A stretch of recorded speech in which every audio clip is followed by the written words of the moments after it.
बाबरी मस्जिद ध्वंस मामलार चूड़ांत राय शुणाई लखनौर सीबीआई स्वतंत्र कोर्ट।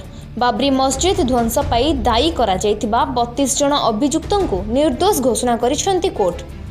अभियुक्तों को दोषी साब्यस्त करबा पई ठोस प्रमाण नथिबारु विचारपति सुरेंद्र कुमार यादव समस्तଙ୍କୁ दोषमुक्त करिसेंती।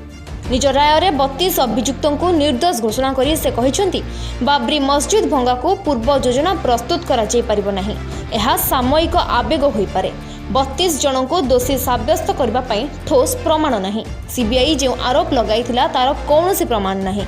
जो वीडियो सीबीआई दाखल करथिला ताहा टैंपरिंग होइतिबा से कहिसेंती। मिलिथिबा सूचना अनुसार उक्त मामला रे मोट 49 जनकर विरोध में मामला रुजु होइतिला। एहा मध्यरु 17 अभियुक्तंकर परलोक घटी सारिथिबा बेले अन्य 32 अभियुक्तंक मध्यरे बीजेपी वरिष्ठ नेता लालकृष्ण आडवाणी, महंत नृत्य गोपाल दास, साक्षी महाराज, विनय कटियार, धर्म दास, वेदांती, लालू सिंह, चंपत राय, पवन पांडे, मुरली मनोहर जोशी, कल्याण सिंह एवं उमा भारती प्रमुख थिले।